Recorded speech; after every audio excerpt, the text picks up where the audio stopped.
fetelor! Bine ați revenit pe canalul meu și de această dată. Pentru astăzi am pregătit un subiect care să vă fie util și aici mă refer la veșnica întrebare și problemă a tuturor: cum să ne alegem corect nuanța fondului de ten.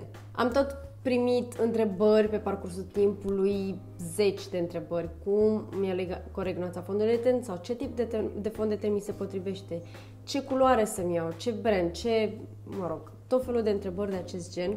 Și am zis să vin astăzi în întâmpinarea voastră cu 5 lucruri pe care trebuie să le știți înainte să vă achiziționați un fond de ten. Voi începe prima dată cu determinarea tipului de ten. În primul rând trebuie să știi în ce categorie te încadrezi, adică ce tip de ten ai.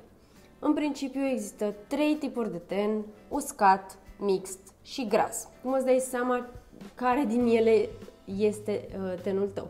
Păi, nimic mai simplu. În primul rând, o să încep cu tenul gras, care are aspectul de coajă de portocală și, în general, elimină exces de sebum pe parcursul zilei. De multe ori vine și cu niște probleme acneice din cauza excesului de sebum, dar este foarte ușor oricum să-ți dai seama dacă ai tenul gras. În schimb, tenul mix este mult mai ușor de identificat pentru că el este gras doar în zona T, în rest obrajii sunt uscați, iar tenul uscat, bineînțeles, este uscat peste tot. Însă am zis să le împart în 3 categorii ca să vă fie mai ușor să vă dați seama ce tip de ten aveți. Al doilea lucru foarte important pe care trebuie să-l luați în considerare este să știți ce subton aveți. Ce înseamnă mai exact subtonul pielii? Subtonul este pigmentul care dă temperatura culorii pielii, iar acesta se păstrează pe parcursul întregului an.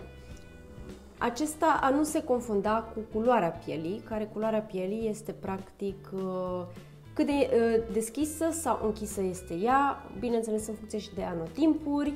Dacă este iarnă, pielea este normală, este mai deschisă; dacă este vară și vă bronzați, pielea se închide. Vă întrebați cum vă dați seama ce subton aveți. Există câteva metode prin care voi puteți să aflați. O să le enumăr imediat. Ele sunt în număr de 4. Dar înainte de aceste metode de a afla ce subton al pielii aveți, vreau să vă spun că există 3 tipuri mari și late de subton: cald, rece și neutru. Subtonul cald este subtonul care are în compoziție pigment cald, galben, de principiu galben, portocaliu, culorile calde. Dacă aveți subton rece, atunci acesta are în compoziție culori reci, cum ar fi roz, și dacă este neutru, are câte puțin din amândouă, sau din toate, dacă vreți să luăm așa. Pentru a vă determina subtonul, prima metodă ar fi să vă uitați la venele de la încheietură și să vedeți exact ce culoare au acestea. Eu, de exemplu, mă uit la ale mele, iar ale mele sunt de culoare verde. Venele de culoare verzi înseamnă că sunt subton cald. Oricum se și vede pentru că eu sunt mai galbenă de fel, mai mult galbenă decât roz. În general, majoritatea persoanelor au subton cald, foarte puține au subton rece. Subtonul rece este acela cu roz, în care pielea se înroșește foarte ușor, bronzul nu ține atât de bine și persoanele respective se ard foarte ușor, față de subtonul cald, în care cine are subton cald se bronzează foarte ușor și nu se arde atât de repede. Iar bronzul este unul mult mai închis. Da? Persoanele cu subton rece sunt de regulă roșcatele natural, cu pistrui, nordicii, în general, mai sunt care au pigment rece. În schimb, sunt multe persoane care au subton neutru, ceea ce înseamnă că au și galben și roz în compoziție, ce înseamnă că li se potrivesc amândouă. Despre acela nu o să vorbesc foarte mult, pentru că dacă vi se potrivesc amândouă, vă puteți merge cu absolut orice.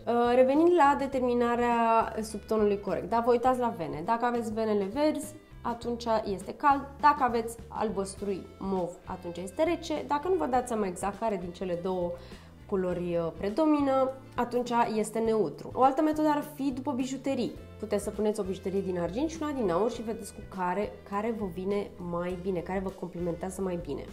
Eu de regulă port bijuterii din, argintii, deci nu aurii. Port și aurii, dar în general port și argintiu, care îmi vine ok, însă nu îmi vine atât de bine cum îmi vine auriul. Spre exemplu, nu știu, uitați, ca să vă pun o bijuterie argintie față de una aurie, cum se văd. Puteți să faceți așa o mică comparație. Mie îmi stă mult mai bine cu auriu decât cu argintiu. Bineînțeles, din nou, după bronz vă puteți da seama, dacă vă bronzați mai maroniu, auriu, așa, sunteți cu subton cald, dacă vă înroșiți, atunci e subton rece. Și bineînțeles, ultimul aspect este să luați o coală albă, să o puneți pur și simplu, eu de exemplu am aici un carnețel, n-are cole albe, are coli de un alb așa mai bumbac, nu știu. Puneți așa în fața oglinzii și încercați să vă dați seama cam spre ce culoare duce tenul vostru, dacă duce spre galben sau spre roz, sau dacă duce către amândouă, atunci este neutru. La mine este clar că este spre galben.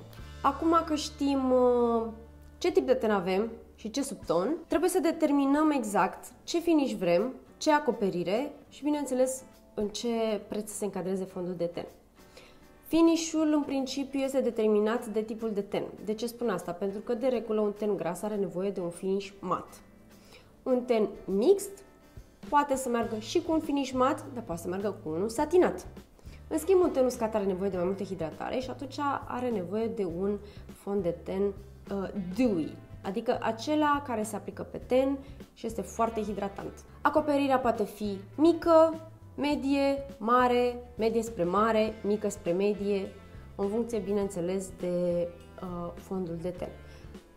Bineînțeles că vă puteți da seama când îl testați exact cam care este acoperirea acestuia, sau dacă nu, vă spun fetele de la magazin. Prețul. Aici, cel mai important lucru este să vă întrebați de câte ori folosesc eu fondul de ten, adică cât de des folosesc fondul de ten. Dacă îl folosiți în fiecare zi, aici depinde de voi de cât sunteți dispuse să dați pe un produs. Puteți să dați și mai puțin, puteți să dați și mai mult, că acum depinde. Dacă îl folosiți foarte des, poate că nu vă convine să dați mai mulți bani și să-l folosiți mai puțin timp, gen 3, 4, 5 luni, 6 luni, cam atât, cam pe acolo. Undeva la 6 luni este media dacă îl folosiți doar voi, da? Să zicem în fiecare zi. Și poate nu vreți să dați foarte mulți bani și atunci vreți să dați un preț mediu, să zic 80 de lei, 90 de lei, cam asta e un preț mediu pentru un fond de ten. În schimb, poate sunteți genul de persoane care folosiți fond de ten destul de rar, la ocazii, și atunci vreți unul care să fie bun. Să fie, nu știu, să aibă rezistență, să aibă acoperire mare și așa mai departe, și atunci puteți să luați un fond de ten mai scump, care să vă țină 2 ani. Cam asta este termenul de valabilitate practic al fondului de ten, 2 ani de la deschidere. Acum trebuie să vă gândiți voi cam ce preț, cam cât vreți să dați pe un fond de ten, vă gândiți cam cât de des îl folosiți și atunci să vă dați seama dacă raportul preț, calitate, durată este așa cum vă doriți voi. Următorul pas este să mergeți în magazin și să cumpărați un fond de ten. Acum o să ziceți că sunt foarte multe branduri pe piață și într-adevăr sunt foarte multe branduri, dar de aceea există testere. Iar eu recomand cu tărie să încercați mai multe fonduri de ten. Dar cum? Nu în magazin. Pentru că în magazin de cele mai multe ori lumina este foarte proastă, bate de sus și nu avantajează pe nimeni, asta 1. Și 2, oricum nu vă dați seama de nuanța fondului de ten absolut deloc. Și atunci, eu propun să vă alegeți măcar, nu știu, să zic 3 branduri, să nu fie niciunul, nici prea multe, nici prea puține. Faceți 3 branduri de fonduri de ten și să luați 2 mostre din fiecare, una mai deschisă și una mai închisă. În principiu trebuie să determinați un pic, să vedeți, vorbiți cu consilierea de acolo și să determinați cam care ar fi nuanța potrivită pentru voi și atunci să luați una mai deschisă, una mai închisă, astfel încât poate sunteți mai deschisă sau poate sunteți mai închisă.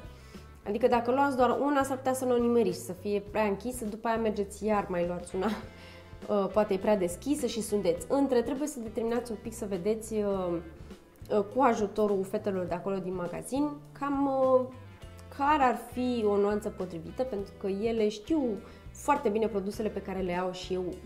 Le e mai ușor oarecum să vă dea o nuanță care să vi se potrivească și atunci o să luați una mai deschisă, una mai închisă, ca să le potriviți. După ce ați cumpărat mostrele, recomand să mergeți acasă și să le testați.